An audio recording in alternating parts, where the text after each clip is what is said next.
नाशिकमध्ये अवकाळी आणि गारपिटीमुळे द्राक्ष बागांचं प्रचंड नुकसान झालंय।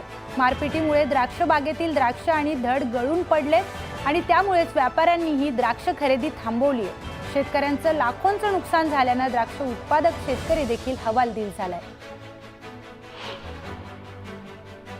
धुळ्यात झालेल्या अवकाळी पावसामुळे शेती पिकाचं मोठं नुकसान झालंय। धुळे जिल्ह्यातील साक्री तालुक्यातील अवकाळीनं अक्षरशः झोडपून काढले। मका, बाजरी, ज्वारी, कांदा पिकांचं मोठं नुकसान झालंय। नाशिकच्या सटाणा आणि बागलाण भागात अवकाळी पावसाने हाहाकार माजवलाय। पिकांसह फळबागांचं प्रचंड नुकसान झाल्याने शेतकरी संकटात सापडलाय। पंचनामे करून नुकसान भरपाई देण्याची शेतकऱ्यांची मागणी। अहिल्यानगर जिल्ह्यातील संगमनेर आणि अकोले तालुक्यात झालेल्या अवकाळी पावसाने शेतमालाचं अतोनात नुकसान झालंय। हातातोंडाशी आलेला घास हिरावला गेल्यानं शेतकरी हवालदिल झालाय। शेतकऱ्यांनी नुकसान भरपाईची मागणी केली आहे। अकोल्याच्या तेल्हारा तालुक्यात वादळी वाऱ्यासह पावसाने हजेरी लावली। अवकाळी पावसाचा शेतातील आंबा, गहू, कांदा आणि फळबागांना फटका बसलाय। कांदा देखील पूर्णपणे भिजून गेलाय। नागपूरसह परिसरात झालेल्या अवकाळी पावसाने हजारो पोती धान्य भिजले। कळमना एपीएमसी मार्केटमध्ये शेतकऱ्यांसोबत व्यापाऱ्यांच्या धान्याची देखील नासाडी झाली।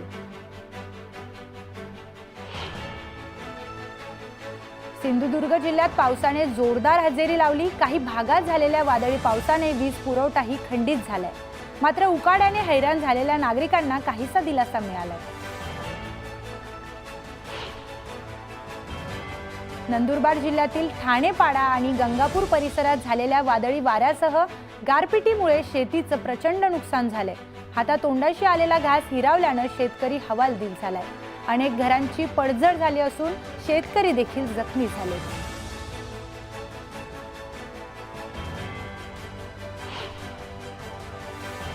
सिंधुदुर्गातील देवगड तालुक्यात अवकाळी पावसाचा फटका बसलाय। देवगड तालुक्यात वीज पडून 2 बैलांचा मृत्यू झालाय। गोठ्याचंही प्रचंड नुकसान झालं। नागपूरमध्ये वादळी वाऱ्यासह झालेल्या पावसामुळे शहरात अनेक ठिकाणी झाडांची पडझड झाली। वादळी वाऱ्यामुळे झाडांच्या फांद्या तुटून विजेच्या खांबावर पडल्यानं अनेक ठिकाणचा वीज पुरवठा तात्पुरता खंडित झाला।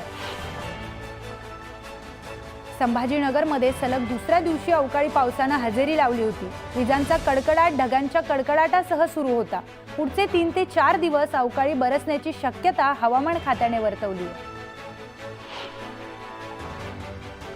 मुंबईसह उपनगरात गुरुवारीही ढगाळ वातावरणासह काही ठिकाणी हलक्या सरींचा अंदाज हवामान विभागाने वर्तवलाय। तसेच ठाणे, पालघर आणि रायगड जिल्ह्यातही हलका पाऊस पडण्याची शक्यता हवामान विभागाकडून वर्तवण्यात आली आहे। विदर्भातील चंद्रपूर, अमरावती आणि अकोला जिल्ह्यांना आज मेघगर्जना, वादळी वाऱ्यासह गारपिटीचा इशारा देण्यात आलाय। बंगालच्या उपसागरावरून येणारे बाष्पयुक्त वारे, हवेच्या वरच्या स्तरावरून अरबी समुद्रात येणारे बाष्पयुक्त वारे आणि उंच ढगांच्या निर्मितीमुळे गारपिटीचा अंदाज वर्तवण्यात येतो। नागपूर पालिकेच्या इमारतीसह काही घरांच्या छतावर प्रायोगिक तत्वावर हीट रिफ्लेक्टिव्ह पेंट मारणार आहेत। या प्रयोगामुळे घरातील उष्णतेत किती घट होते याचा सविस्तर अभ्यास करून पुढील अहवाल सादर करण्याच्या सूचना मनपा आयुक्तांनी दिल्या आहेत। दरवर्षीच्या तुलनेत यंदा मार्चमध्ये उन्हाचा तडाखा अधिक दिसून येतोय। त्याचा फटका पक्ष्यांनाही बसलाय। मार्चच्या पहिल्या पंधरवड्यात उन्हाच्या तडाख्यामुळे 57 पक्षी जखमी झाले होते। मागील 15 दिवसांमध्ये आणखी 24 पक्षी जखमी झाले असून मार्चमधील एकूण जखमी पक्ष्यांची संख्या 81 वर पोहोचली आहे। अमेरिकेच्या राष्ट्राध्यक्षांनी मध्यरात्री टेरिफ रेटमध्ये धोरण जाहीर केल्यानं मागील 12 तासात सोन्याचे दर वाढून जीएसटीसह थेट 94,000वर गेलेत। त्यामुळे सध्या ग्राहकांनी वेट अँड वॉचची भूमिका घेतली आहे। कर्जत रेल्वे स्थानकावरील धक्कादायक घटना समोर आली आहे। एका महिला प्रवाशानं रेल्वे स्थानकातील दुकानातून वडापाव खरेदी केला। वडापाव खाताना तोंडाला फेस आल्यानं वड्यामध्ये साबणाचा तुकडा असल्याचं समोर आलंय। या घटनेनंतर तो खाद्यपदार्थाचा स्टॉल बंद करण्यात आलाय। महाराष्ट्र राज्य परिवहन महामंडळाच्या 10 नवीन बसेसचा लोकार्पण सोहळा चंद्रपूर बसस्थानकावर पार पडला। भाजप नेते आणि आमदार सुधीर मुनगंटीवार यांच्या हस्ते या बसेसचं लोकार्पण करण्यात आलं।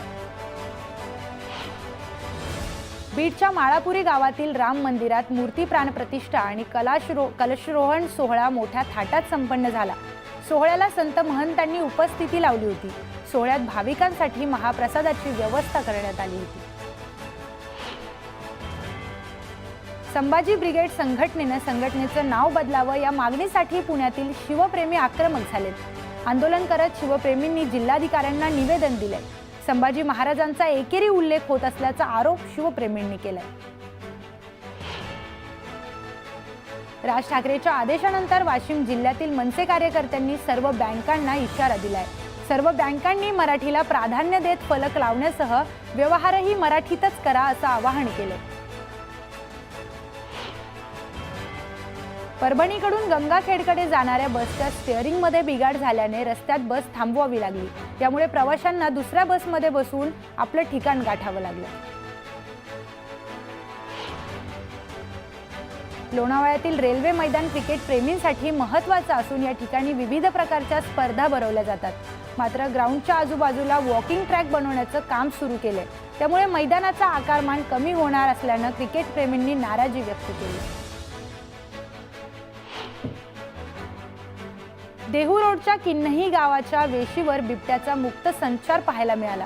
या बिबट्याने शेतातील वासराचा फडशा पाडल्यानं भीतीचं वातावरण निर्माण झालंय। तर शेतातही बिबट्याच्या पायाचे ठसे उमटल्यानं बिबट्याला जेरबंद करण्याची मागणी करण्यात येते। वाशिम जिल्ह्यातील फिरत्या एक्सरने व्हॅनने संपूर्ण राज्यात अव्वल स्थान पटकावले। क्षयरोग निर्मूलनाच्या दिशेने महत्त्वाचं पाऊल उचलत या व्हॅनने केलेल्या या कार्याची राज्यस्तरावर दखल घेण्यात आली आहे। महाड राज्य उत्पादन शुल्क कार्यालयाची प्रचंड दुरावस्था झाली आहे। इमारत अतिशय धोकादायक असल्याचं पाहायला मिळतंय। प्रशासन इमारतीने अपघात होण्याची वाट बघतंय का असा सवाल उपस्थित केला जातो। रत्नागिरीतील मायक्रो फायनान्स कंपनीच्या चुकीच्या धोरणामुळे नागरिकांचा मनस्ताप सहन करावा लागतोय। नागरिकांनी घेतलेल्या कर्जपोटीच्या हप्त्यांची जोर जबरदस्तीने वसुली केली जाते।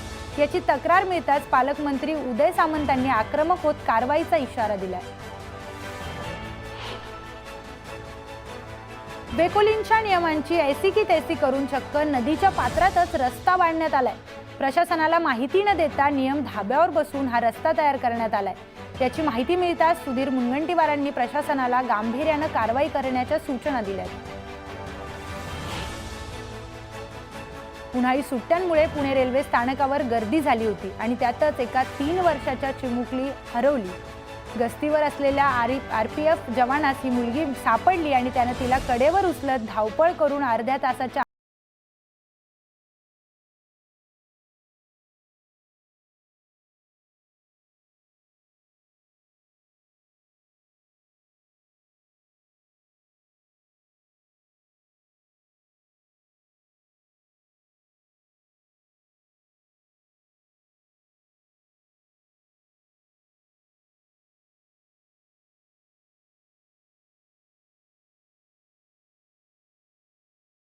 कुटुंबाने दिलेला शालू आई एकविरेला नेसवण्यात आला। चिपळूण पूरमुक्त करण्याच्या उद्देशाने जलसंपदा विभागाने मागील 1.5 ते 2 महिन्यांपासून सुरू केलेल्या वशिष्ठी नदीतील गाळ उपसा मोहिमेला वेग आलाय। आतापर्यंत सुमारे 60,000 घनमीटर गाळ काढून नदीपात्र मोकळं करण्यात आले।